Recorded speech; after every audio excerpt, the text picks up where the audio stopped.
Noticed when I was inspecting my board that we have some little bending here because of all the cracks and stuff, and this is actually pretty bad. I don't know if you guys can see. I'll put it in the sun. This is pretty bad. That's how hard it hit. Like, these wheels don't bend easy, so it hit hard to do that. We have some on this one. We have a little one on this one. Nope. The front wheels are fine. It's really this back one that's pretty bad.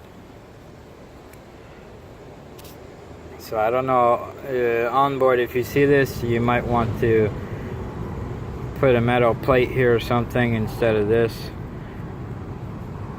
because this is bad.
Alright, so this is the long-awaited review for the OWNBOARD. I did the unboxing, sorry for the shakiness. I did the unboxing video the last time. Let's talk about the features a bit here. Like I mentioned in my unboxing video, I spoke about the foam grip, which I wasn't too fond of. I still feel the same way after a month of usage. I don't like it. It doesn't, once it gets used, it doesn't, how can I say this? It makes the board look a lot older than it actually is. I like to keep my stuff fairly new, or I keep them as clean as possible, and it just, yeah. I was waiting to change boards before I was waiting to make the video before I changed boards, because I still have the kick deck board to test out, and ultimately that's probably what I'm gonna ride with. But here we'll show you, I'll show you the grip tape a little closer here, what happened to it, and this is in a span of 3 to 4 weeks. On board, I would suggest, I don't know, maybe trying to fiddle a bit with the foam, find a better quality foam, and yeah, a big truck coming.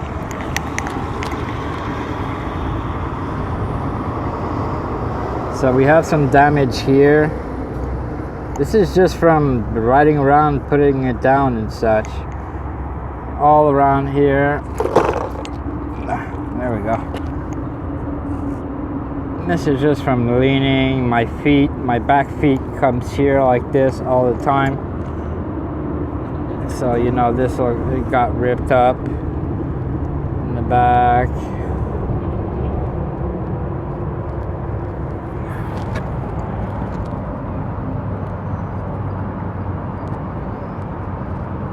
I would say though that The good thing about the foam grip, it's a lot easier to clean than normal grip tape.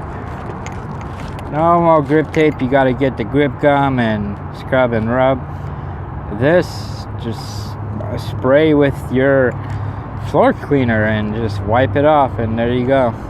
I also put LED lights onto my board, which I'm going to show you. Alright, let's check out the damage after a month. So, I got extremely rough roads around here. I'm gonna put riding clips in for sure, so you guys can see what I have to deal with. But cracks, holes, and yeah, I don't live in California where there's nice paved roads. Also, reviews that I see from China also have nice paved road. I don't have that. We have like janky stuff like this with holes and rocks and you name it. You name it. You'll see, I'll show you. Like, this is a baby crack for the board. The board will go over a crack like this like nothing, no problem. Case wise, they got some bumps and bruises.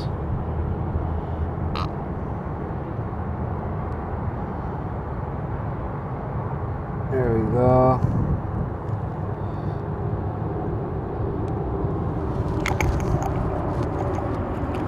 The board itself stayed in pretty good shape. Here's a major scuff.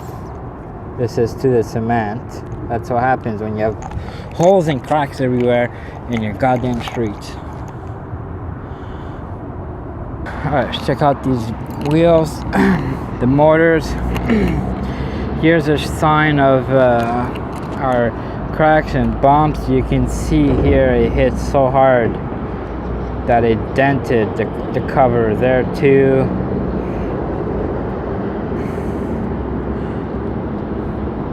The wheels are actually holding up pretty well, and I will say I'm guilty of doing a smoke show with them.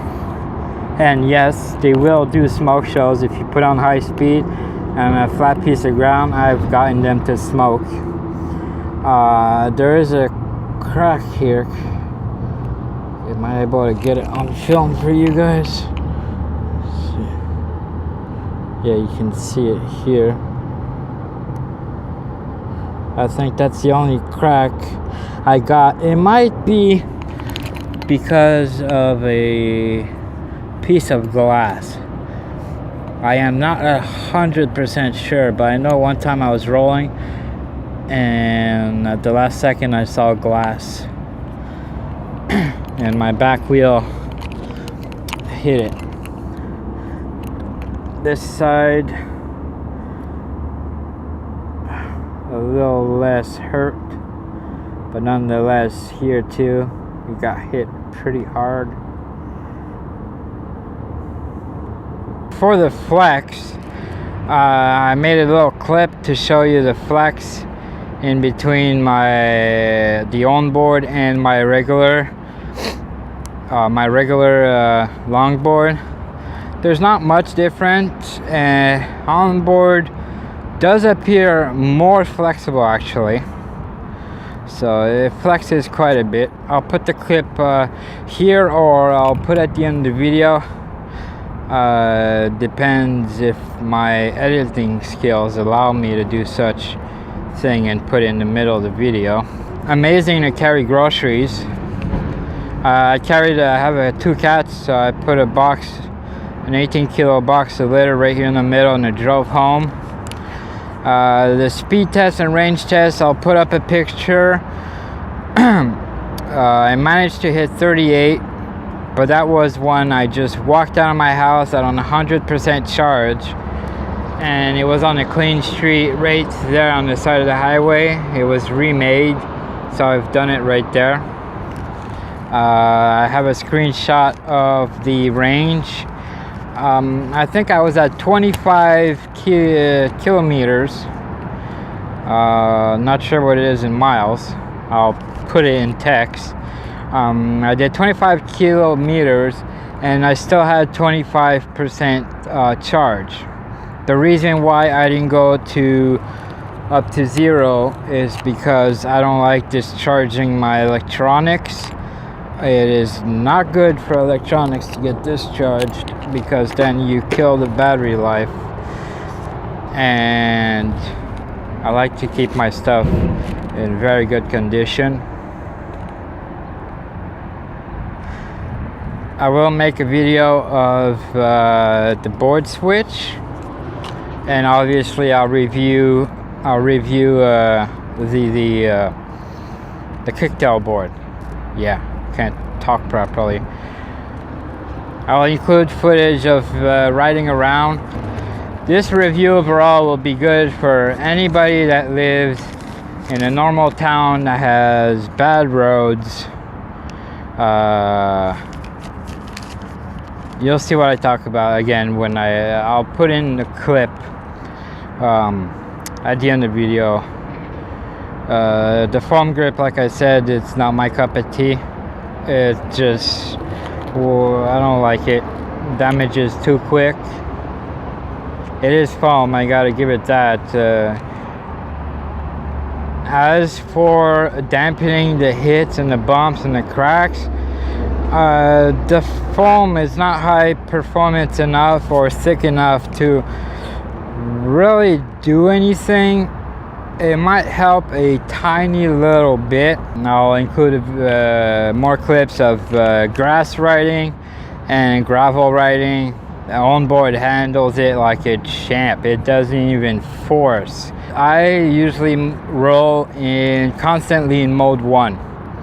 I've put it in mode 2, the fast mode, to do the speed test and just to get to places a couple of times where I was in a rush.